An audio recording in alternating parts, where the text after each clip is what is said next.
Today we'll start off with 17.6 evolution. Now, can you tell me what do you understand by the term evolution? So the change of the change of species, like the traits that they have over time to fit their to basically help them with survival, क्या causes हो सकते हैं इस चीज के? क्यों हो रहा है ये? evolution. Okay, so just so that they can survive evolution, you're Evolution. evolving to the environment around you. So क्या evolution से are species being selected और biodiversity ज्यादा बढ़ती जा रही है? क्या चीज हो रही है? Do you think is both. The variety और एग्जैक्टली बोथ? ठीक है, डिपेंडिंग ऑन द स्पीशीज किसी की वैरायटी बढ़ रही है, किसी की वैरायटी कम भी हो रही है। चीज किसी चीज में इवॉल्व होने का ये मतलब नहीं होता कि उसकी टाइप्स बनती बनती जा रही है। एवोल्यूशन का मतलब ये भी होता है कि सिलेक्शन होती जा रही है, एक ही स्पीशी और वही आगे इवॉल्व कर रही है, दूसरी नहीं कर रही। बायोडाइवर्सिटी भी क्यों बढ़ रही है? क्योंकि एलील फ्रीक्वेंसी में चेंजेस ऐसे आ रहे हैं कि वो इतनी न्यू स्पीशीज बन रही हैं और प्री एग्जिस्टिंग वंस भी रह रही हैं। इट्स नॉट दैट कि उनका जीन पूल आगे पास खत्म हो जाएगा। नेचुरल सिलेक्शन में हमने फाउंडर इफेक्ट और जेनेटिक ड्रिफ्ट को, इन दोनों टर्म्स को मैंने कहा था रिवाइज करके आओ। They can both bring about changes in allele frequencies in a population within a species as well. So it is not easy to define the term species. One definition of a species that is quite widely accepted by biologists is a group of organisms with similar morphological, physiological, biochemical, and behavioral features, which can interbreed to produce fertile offspring and reproductively isolate from other species as well. Morphological features का क्या मतलब होता है? They have like जो physical features जो होते हैं, Okay, and physiological, physiology. like metabolic. Good. ठीक है, exactly. They are all dependent on DNA molecules, sequence of amino acids, and proteins as well. Evolution is a process leading to the formation of a new species from pre-existing species over time. Morphological means structural features, physiological means relating to a metabolic and other processes in a living organism. Donkeys can interbreed with organisms of another similar species, let's say horses, to produce an offspring called mules. अब देखो, donkey into horse producing mules. अब mules में एक issue ये है, they were infertile, they cannot breed further। तो वहां पे एक हम कहते हैं, साइंटिस्ट कहते हैं, डेड एंड आ गया। हॉर्सेस ब्रीड कर सकते थे, डोंकीज ब्रीड कर सकते, दोनों की ब्रीडिंग करवा दी, आपके पास म्यूल प्रोड्यूस हो गया। म्यूल साहब जो है वो इनफर्टाइल है, so it has reached a dead end. यहाँ पे आगे एवोल्यूशन मजीद नहीं हो सकता है। And obviously they didn't belong to the same species. उनका जीनस सेम होगा, उनका फैमिली ऑर्डर सब सेम होगा, बट उनकी स्पीशीज अगर फर्क है तो they might not evolve. Evolve बंदा विद इन स्पीशीज होगा। When a decision needs to be made as to whether two organisms belong to the same species or two different species, उन organism को ideally test करना चाहिए that if they are going to interbreed successfully और not, और क्या उनका जो offspring हो, फर्टाइल ऑफस्प्रिंग का क्या मतलब होता है? Can you tell me? They're able to produce young, fertile. जो आप ऑफस्प्रिंग प्रोड्यूस करें वो भी फर्टाइल हो टू प्रोड्यूस आने वाला offspring. However, as you can imagine, this is not always possible. Perhaps the organisms are dead. They may become just a museum specimens, और बिल्कुल fossils ही रह जाएंगे। बेशक they have the same sex, and perhaps the biologist making the decision does not have the time और facilities कि वो बंदा पहले रिसर्च करे, टेस्टिंग करे, इंटरब्रीड करे, चेक करे, कॉम्बिनेशन ट्राई करे, कैप्टिविटी के अंदर वो ध्यान दे कि वो किस तरह से सेक्सुअली एसेक्सुअली इमेच्योर है, मेच्योर, एंड इस तरह से इन दीज प्रॉब्लम्स की वजह से it becomes quite rare to test the ability of two organisms to interbreed. So biologists frequently rely on what?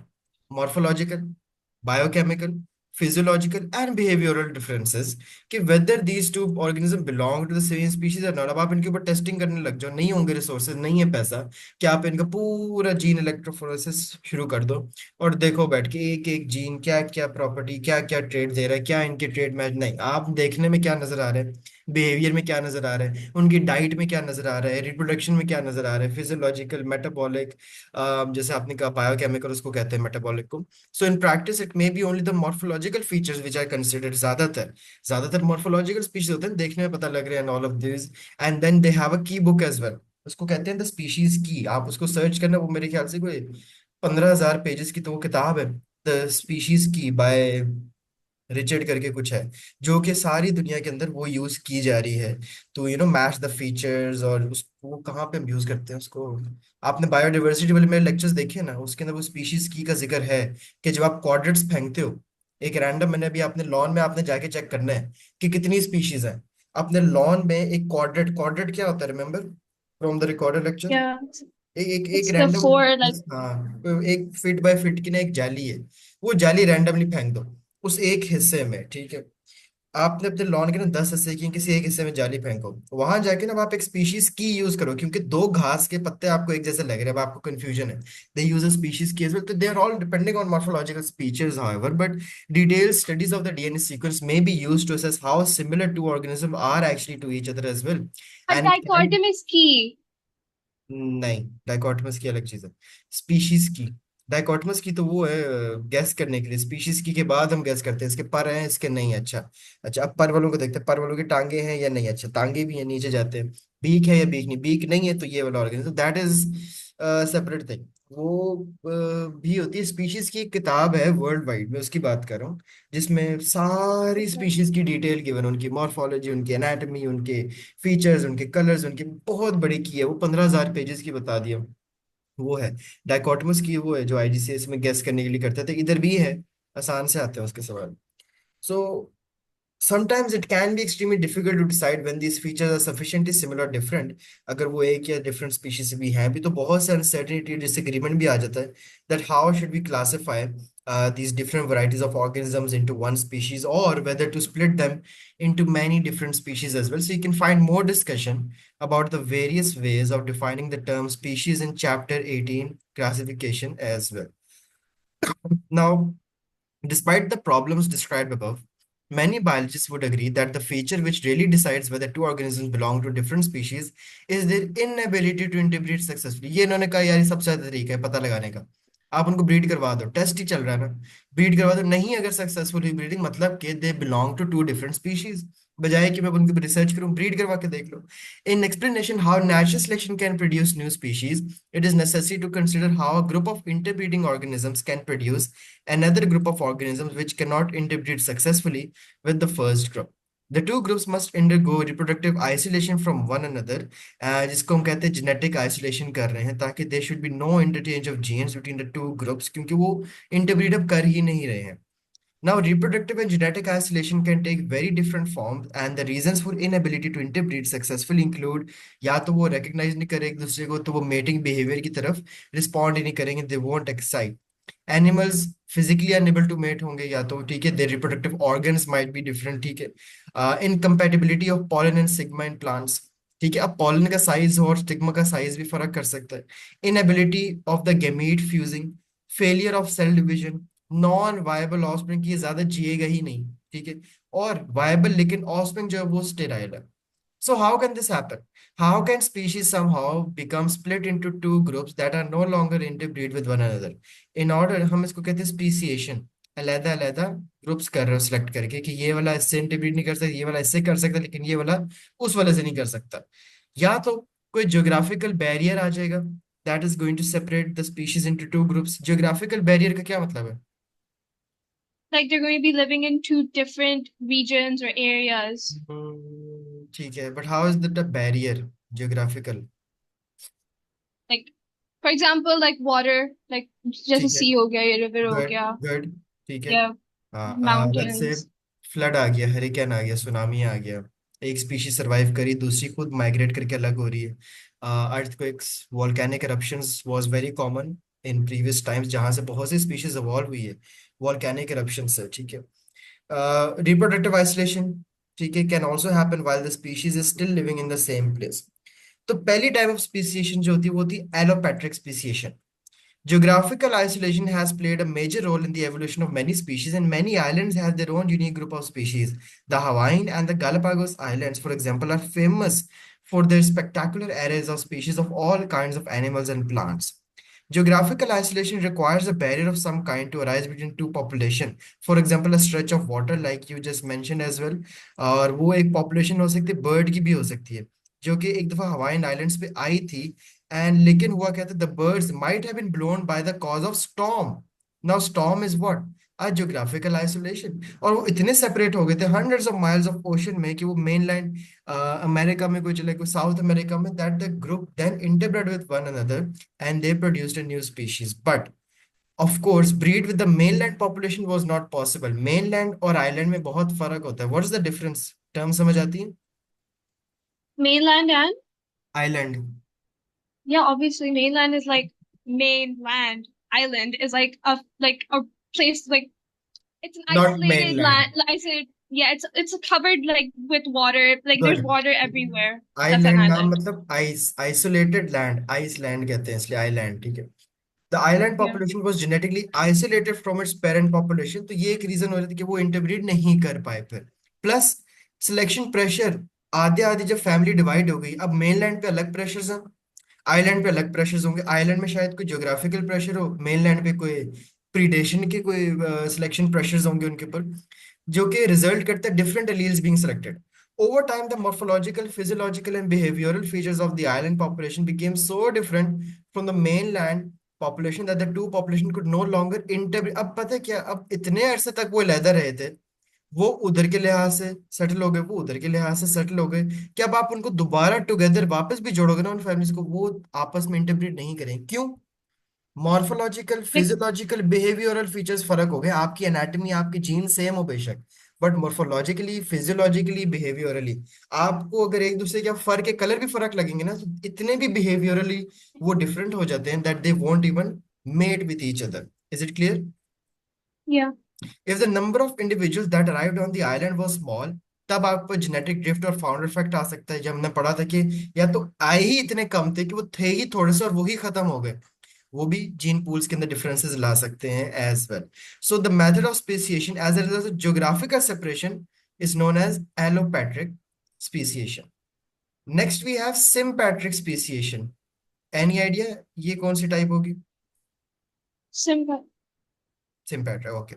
Although allopatric speciation is probably the most common way जिस तरह से नई species arise करती हैं, but अब increasing evidence ये भी बताता है that it is also possible for the speciation to happen without geographical isolation.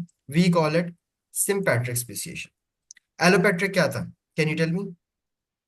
It had to have like a geographical factor present so that it could cause the evolution of a new species. So geographical factors are present था, like a body of water or maybe mountain ranges, then only could it be considered allopatric speciation. और sympatric? There's no geographical separation. Like they might be in like the same region, but obviously they are also developing without a geographical factor. For sympatric speciation to happen, something must be take place that splits the population into two groups with no gene flow between them. How might this happen? For example, Postiana and Volmiana provided an example. ये दो palm trees थे in Hove Island. Endemic का मतलब क्या होता है? Any idea? Endemic They're they're not found in like any other place. They're belonging to that place only. belong to, जैसे malaria जो है पाकिस्तान में एंडेमिक है, पता होता है आना है इस महीने में, फिर भी हम कुछ नहीं करते। एंडेमिक यहीं रहता है डेंगू, हमें पता है इस महीनों में आना है। इट्स एन एंडेमिक डिजीज आप कह सकते हो। गुड है। So the two species of palm look different from one another because of the morphological differences between them. एक के फ्लावर स्पाइक स्ट्रेट लीव्स हैं, एक की सिर्फ एक फ्लावर स्पाइक और कर्ल लीव्स होते हैं। The palm also grow on different soils on island, ठीक है। और एक आपके पास कैल्करस एल्कलाइन सॉइल पे ग्रो होता है और एक जरा एसिडिक सॉइल पे ग्रो हो रहा होता है। The flowering times of two species are also different. There is so little overlap between them that it is impossible for one to be pollinated by the other. कुछ species morphologically इतने different होते हैं कि how does pollination happen, by the way? Can you tell me? Very good question. Like, आ सकता है P4 में, अपने से तो नहीं मार रहा है ऐसे कि मैंने पूछ लिया, it's like, वो पता नहीं है। don't be ridiculous. They're not gonna ask for pollination. क्यों नहीं आएगा? Isn't it a part of your asexual reproduction in plants? क्या उसकी वजह से मतलब evolution नहीं हो रहा? एक, what is the female and male part of a flower? क्या याद है? साइंस से पढ़ते आ रहे हैं class 6 7 8। There's there's anther and stigma. Good, Yes, exactly, ठीक है। तो एंथर के ऊपर से जाएगा पॉलन उड़ता हुआ, ठीक है, कहाँ पे लैंड करेगा? on the stigma. ठीक है। अब इन दोनों के मॉर्फोलॉजिकल फीचर से फर्क हो सकता है, जैसे कि हाइट का फर्क होगा, ठीक है, अगर एंथर ही लो हाइट है, तो कौन सी चीज अगेंस्ट द ग्रेविटी उड़ के कैसे जाएगा पॉलन ऊपर की तरफ? अगर फीमेल की हाइट और बिल्कुल स्टिग्मा ऊपर है, तो हाउ कैन इट एक्सेप्ट? बहुत ही कोई वायबल रीजंस हो जाए, सच एज विंड पॉलिनेशन, या फिर the amount of pollen on the anther is very small in one of them, कि it's not able to pollinate to any other species as well. तो इस तरह से करते करते they over time reproductively isolate themselves from one another as well. Scientist ने study किया कि ये सिचुएशन कैसे अराइज हुई है, ठीक है। तो एविडेंस ही निकला that the island was first colonised by an ancestor of these two species, जो कि इनका कॉमन था about 5 million years ago. But this species grew on neutral and acidic soils on the island. However at some points some seeds गलती से germinated on a more alkaline soil. कैसे हुए होगा ये? वैसे कैसे जर्मिनेट इधर उधर कर गए होंगे दूसरी सॉइल पे? किसी एनिमल के फर से चिपक गए होंगे सीड्स, पाँव के नीचे आ गए होंगे, है ना, फिर रहा होगा कोई जानवर, पाँव के नीचे दबा के ले गया सीड एक और सॉइल पे, तो इस तरह करके आ गए होंगे, which made these different features in the flowers, और दोनों जेनेटिकली आइसोलेट हो गए। अब ये ओवरटाइम किसी का कसूर नहीं था, बट बाय चांस आपके पास वो सीड्स जो थे वो एक और सॉइल में जाके जर्मिनेट होना शुरू हो गए, तो पता लगा अच्छा वहां भी हो सकते थे। अब तो दोनों सेपरेट हो गए, अब तो नहीं बनती। उनको लगा हम तो, हमें तो अपनी सॉइल मिल गई, आप अपनी एसिडिक सॉइल रखो, हमें एल्कलाइन सॉइल मिल गई। Now they are genetically isolated, producing their own species as well. But different selection pressures imposed on them can also result difference in morphology again। क्या पता वो सारे फिर एक टाइम पे जो एसिडिक वाले पुराने वाले थे वो भी अब नए वालों के पास जाके वहां पे सरवाइव करना शुरू कर दें। What kind of selection pressures can plants undergo? Can you tell me? Like, wait, I know this. Okay, तो मैं क्या कर नहीं पता, बताओ। Give me a while. Okay. You know what? I'm just not gonna say it. अच्छा, चलो okay. अब ये देखें, if you can look at this two species, this was which one? The acidic one जो ग्रो हो रही थी, and this one was the one which was growing on an alkaline soil, ठीक है। नाउ अगर हम पॉपुलेशन गिनते हैं, मेरे लिए तो देखो ये जीनस दोनों का सेम है, हो गया। मैंने क्या किया, आई एम काउंटिंग देम, 100 है इस वक्त, ठीक है। और वो हर पॉइंट पे होंगे 100 ही, लेकिन फर्क क्या चीज आएगी, किसी पॉइंट पे एसिडिक 90 थे तो ये 10 थे, किसी टाइम पे फिर ये 70 हुए तो ये जरूर 30 होंगे, किसी पॉइंट पे ये 60 थे तो वो एग्जैक्टली 40 होंगे।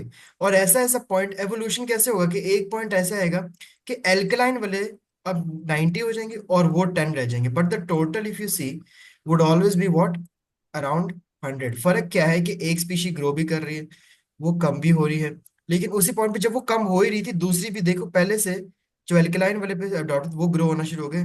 फिर सिलेक्शन प्रेशर्स यहाँ पे आए, they can also decrease as well. Selection pressure such as कोई ऐसी स्पीशीज इंट्रोड्यूस हो गई है, या पॉल्यूशन होनी शुरू हो गई है, कोई ऐसी स्पीशीज होगी जो कि ओवर ग्रेजिंग कर रही है, उन फ्लावर्स को खाई जा रही है, या फिर the soil has become infertile, या फिर फ्लडिंग हो गई है, या फिर रेनफॉल बहुत ज्यादा हो गई है, there been a climate change as well. तो या Yeah. फिर लैंड क्लियरेंस हो गई है, एनी ह्यूमन एक्टिविटीज हो गई हैं। So these are the examples of ecological separations as well. Ecological का क्या मतलब है कि अब डिफरेंट एनवायरमेंटल फैक्टर रीजन बन गए, जैसे कि सॉइल, सॉइल डिफरेंट थी, एक को एसिडिक चाहिए, अब एक को एल्कलाइन चाहिए। तो ये जो इकोलॉजिकल सेपरेशन है ये भी सिम्पैट्रिक के अंदर ही आती है आपके पास। सिम्पैट्रिक स्पीशीएशन एनिमल्स के अंदर भी हो सकती है, can you tell me how? So either like they used to be the same species, but then they evolved because of selection pressure, and now both of them have like different morphological structures, and they just it's just that reason. So they're not inclined to mate, and then there's an evolution of new species. Good, exactly, ठीक है। May be जैसे आपने lake का जिक्र किया था, water bodies का जिक्र किया था, कोई डीप लेक्स में है, कोई ओपन वाटर के अंदर होते हैं, तो वहां पे एक वही पुराना कॉन्सेप्ट आ जाता है डिस्ट्रक्टिव डिस्ट्रप्टिव सिलेक्शन का, कि एकदम से एक दूसरी स्पीशीज अराइज करने लग जाती है। I have a question though. ये Like if they're present in different water bodies, like one's in the ocean and one's in the river, isn't that geographically नहीं, separating them? ज्योग्राफिकल सेपरेशन है कि नया factor आ जाए, अभी रह रहे हैं पहले से, अभी चेंजेस नहीं आए। ज्योग्राफिकल फैक्टर्स के अंदर तब आएगा जब एक लेक ड्राई हो जाए, ठीक है, और मजबूर हो जाए Okay, to change them, to separate okay. Them. अभी रह रहे हैं, अभी एक ओपन लेक में है, एक डीप वाटर में है, ज्योग्राफिकल बैरियर अभी तक उनको फेस नहीं हो रहा, क्योंकि जिनको ओपन वाटर पसंद है वो उधर ही है, जिनको डीप वाटर पसंद है वो उधर ही ग्रो कर रहे हैं। ज्योग्राफिकल बैरियर, अब एक यहाँ पे ड्राई हो जाए, एक किसी वजह से ड्रॉट आ जाए, that is a geographical barrier to them, कि आप उनके एक चेंज ले आए हो। अभी we are not bringing change to that geographical area as well. अभी जो डिफरेंट सिलेक्शन प्रेशर्स हैं, they are right now both advantages to the fish and features adopting as well. अब दोनों फिश में कोई फर्क नहीं है, एक बॉटम फीडिंग कर रही है, एक मिड वाटर में फीड कर रही है, एक टॉप वाटर में फीड करी है, सारे वाटर के अंदर ही, but this is ecological feature as well. आपके लेक की गहराई इस तरह से होगी, टॉप से ऐसे ही नजर आ रहे हैं, but how do you know कि कौन सा area deep, like swimming pools. तो एक मिड वाटर फीड कर रही है, डिफरेंट वहां पे टेम्परेचर फर्क होगा, there are many many examples as well. दोनों के जॉज में फर्क होगा, उनके टीथ डेवलपमेंट में, और आहिस्ता आहिस्ता उनके पे डिफरेंट कोर्टशिप बिहेवियर्स हो जाते हैं। कोर्टशिप बिहेवियर्स का आइडिया? Like mating behaviors. ठीक है, बिल्कुल एग्जैक्टली कोर्टशिप, के भाई बस यहाँ से आगे आ ही नहीं सकते, बाउंड्रीज डेवलप करना। This example shows a combination of behavioural separation and ecological separation both, that how this ecological separation led to the behavioural separation. तो ये सारे नॉन ज्योग्राफिकल है अभी तक आप जो देख रहे हो। So can you tell me what is ecological separation and what is behavioural separation? Okay, psychological separation would include that because of the species living in different environments, they're not able to breed together. But for behavioral separation, the key example would be like since जो दो species की जो populations थी, उनके इतने अलग behaviors है that they don't even bother mating with each other, and hence there's no breeding. Cool, good हो गया। So some those species split apart because some fish had different behavior, tended to feed on the bottom of the lake rather than in open water. This also meant that they were living in different ecological conditions. This prevented gene flow between two groups, resulting in evolution of the two species that are present in the lake today. Clear? Okay. Okay. Yeah.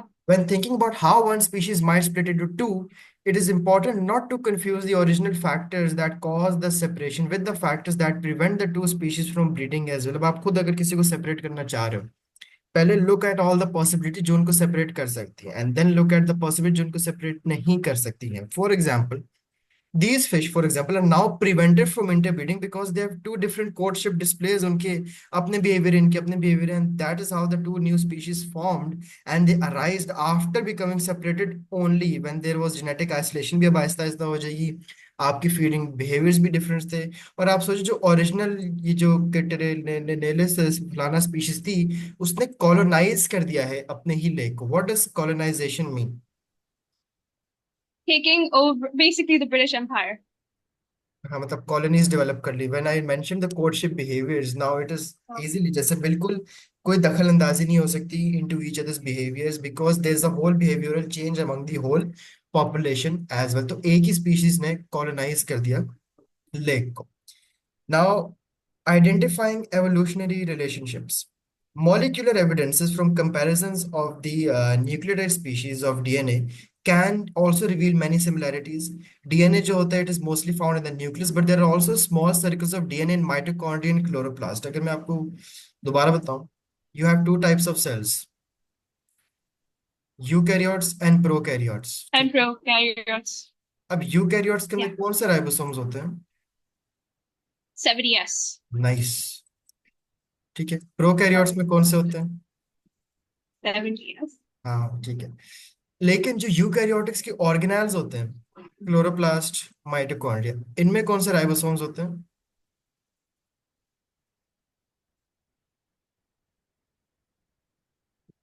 Got it? Oh, okay. Yeah. Endosymbiont theory क्या कहती है? That the first living organisms on planet earth were prokaryote bacteria. ये जो जितने हमारे organelles हैं eukaryotic cells के अंदर भी, they were all evolve from prokaryotes. Overall ribosome जो मेन साइटोप्लाज्म में होता है यूकैरियोट के, दैट इज ऑब्वियसली एटीएस। लेकिन याद रखें जो आपके ऑर्गेनेल्स हैं, मतलब ज्यादा नहीं, सिर्फ क्लोरोप्लास्ट, माइटोकॉन्ड्रिया, जो डबल मेम्ब्रेन ऑर्गेनेल्स होते हैं, दे हैव से 70s प्रोकैरियोटिक राइबोसोम। अब प्रोकैरियोटिक का जो डीएनए है वो कैसा होता है? फिर सर्कुलर, फ्रीली लाइंग, ठीक है। यूकैरियोटिक का तो बंद होता है एक न्यूक्लियस के अंदर। Can you tell me mitochondria chloroplast के अंदर किस फॉर्म में होगा DNA? Wait. What do you mean by form? एक होती है फॉर्म न्यूक्लियस के अंदर बंद, एक होती है नहीं बंद। सोचें थोड़ा सा, यूकैरियोट्स का जो डीएनए है, where is that? Inside a nucleus, right? बंद है, Yeah. ठीक है। Prokaryotes Yeah. का डीएनए कहाँ होता है? It's free flowing. एग्जैक्टली तो फिर जो यूकैरियोट्स के ऑर्गेनेल्स हैं जैसे कि क्लोरोप्लास्ट और माइटोकॉन्ड्रिया उनके अंदर जो डीएनए वो कहाँ होगा?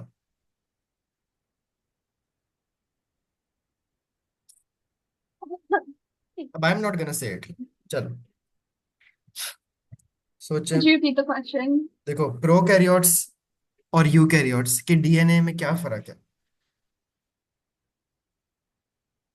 क्या फर्क? One of them is enclosed inside a nucleus, eukaryotes. Prokaryotes have no Yeah. nucleus. Their DNA is free in their cytoplasm, right? Okay. Yeah. फिर मैंने आपको बताया कि जो यूकैरियोट्स के ऑर्गेनेल्स होते हैं इंक्लूडिंग क्लोरोप्लास्ट एंड माइटोकॉन्ड्रिया उन्होंने कहाँ से इवॉल्व किया था? कहाँ से लॉन्च किया था? प्रोकैरियोट से। Oh. तो जो माइटोकॉन्ड्रिया क्लोरोप्लास्ट के अंदर जो डीएनए होगा उनके मैट्रिक्स में और उनके स्ट्रोमा में, ठीक है, ये देखो माइटोकॉन्ड्रिया बनाया मैंने छोटा सा, ये क्लोरोप्लास्ट ही बनाया छोटा सा, ठीक है, ओके। इनके दोनों ऑर्गेनेल्स के जो साइटोप्लाज्म होंगे उनमें भी प्रोकैरियोट्स की तरह फ्री डीएनए घूम रहा होगा। Got it? Yeah. उसको हम यूज करके we look at the nucleotide sequences of the two species and check कि वो किस तरह से रिलेटेड हैं। द डीएनए स्प्लिट अपार्ट, हम देखते हैं उनके डीएनए न्यूक्लियोसाइड्स को, सजेस्ट करते हैं जैसे chimpanzees suggested that we are quite closely related to them in evolutionary terms as well, but it was not possible to determine exactly how long ago our common ancestors lived, but these DNA sequence differences suggested that it was only a few million years ago where modern humans DNA was extracted from Neanderthal peoples are more similar than this as well। और उन्होंने देखा कि यहाँ पे तो 500,000 years ago का सिर्फ फर्क है, क्योंकि बीच में स्टेजेस आती है, चिंपैंजीज हैं, नियंडरथाल्स हैं, फिर आपके पास ह्यूमंस हैं। तो हर किसी का पीरियड पता लग रहा था, वो कितने पीरियड पुराने थे, ये वाले कितने पीरियड पुराने थे, नियंडरथाल और ह्यूमन के दरमियान भी अब कोई एक और स्टेज आई होगी। तो human mitochondrial DNA is inherited where through the female line. A zygote contains the mitochondria of the egg but not the sperm. Since the mitochondrial DNA is circular, उसकी हम क्रॉसिंग ओवर भी नहीं कर सकते because obviously crossing over तो सिर्फ एक eukaryotic की property he. Yeah. Different human populations show differences in mitochondrial DNA sequences as well, जिन्होंने origin confirm किया of Homo sapiens in Africa, which then migrated to different parts of the world and suggested that whatever humans of whatever race, of whatever color, whatever descendants, they are from one woman, which was the mitochondrial Eve, the starting of the Homo sapiens from Africa, जिसको ज्यादा अरसा नहीं हुआ, it was only 200,000 years ago. So this was called the molecular clock hypothesis where the evolutionary period was determined by many scientists as well। और ये clock मजीद भी calibrate हर species के लिए किया जाता है by again comparing the nucleotide sequence. अब ये सिर्फ जेनेटिक है, यहाँ पे कोई और फीचर्स नहीं देखे, दिस इज कम्प्लीटली जेनेटिक। तो this is a good idea of providing how long the organism actually lived. Genetic drift and founder fact जिनको हमने पढ़ा था और मैं तीसरी दफा कह रहा हूँ, बहुत जरूरी चीज है। You looked at how founder effect and genetic drift could affect the phenotypes of lizard which were isolated on different islands on the Caribbean। और उनका जब एनालिसिस किया गया था तो it was found out that they had some adjacent relationships as well, even one of them from Ireland, one of them was from mainland। but ये भी पता लग गया था उधर से कि कितने अरसे पुराने कितने अरसा पहले एलोपैट्रिक या सिम्पैट्रिक से सेपरेट हो गए थे। These results can also be shown by looking at the mitochondrial DNA। Can you tell me हम माइटोकॉन्ड्रियल डीएनए ही क्यों कॉमन ले रहे हैं for all species, why not chloroplast? उधर भी तो है DNA. Because like we descended from like the same ancestor was the mitochondrial Eve. Is that it? नहीं, मैं क्लोरोप्लास्ट भी तो No. ले सकता था। No, but the chloroplast doesn't have any DNA inside it, है ना, मैंने does कहा it? तो है। एक तो सेल्स होते हैं प्रोकैरियोट्स यूकैरियोट्स। यूकैरियोट्स का डीएनए कहाँ है? न्यूक्लियस में। प्रोकैरियोट्स का डीएनए कहाँ है? साइटोप्लाज्म में। जो यूकैरियोट्स के अंदर माइटोकॉन्ड्रियल क्लोरोप्लास्ट होते हैं उनका डीएनए भी जो है ना वो भी उनके साइटोप्लाज्म में फ्री लाइंग है। Got it? Just like prokaryotes. Okay. Okay. Chloroplast जानवरों में नहीं होते, इसलिए हम माइटोकॉन्ड्रिया को कॉमन लेते हैं because it is common in plants and animals and humans all of them. आप समझ आई? Oh yeah. या Okay. एग्जैक्टली, ठीक, गुड है।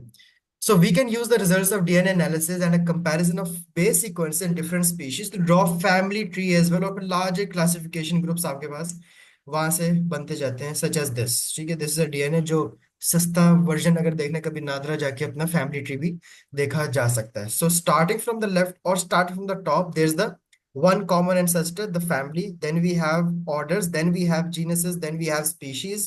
When we talk about any single species or anyone, और वो ही आप बीच बीच में जो ये लाइन, वैसे तो इट इज नॉट फॉलोड दो, लेकिन ये जो लाइन का साइज होता है ना, दिस इंडिकेट्स कि इसको कितना अरसा हुआ है एंसेस्टर से, ये अपने पिछले वाले जनरेशन से चेंज होने में. Got it? समझ आ रहा है कुछ? Yeah. ठीक है, Yeah, अगर आप because we're देखना. basically following the KPCOFGS order, कप्सोफग्स. right? हाँ जी बिल्कुल. Yeah. I call it that, sorry, कप्सोफग्स. मैं क्या कह सकता हूँ, खैर अजीब जुगाड़ है. ठीक है. तो ये जो लाइन का साइज, अब ये वाला देखेंगे इसको, मतलब कि इतना टाइम पीरियड हो गया था. और ये पेपर पे एक दो सवाल हम प्रैक्टिस करें तो यूल गेट इट, कि कैसे निकालना है. आप आईजीसीएस में जैसे फूड चेन वाले सॉल्व कर चुके हो, फूड वेब्स वाला आता है, तो it's kind of like that thing as well.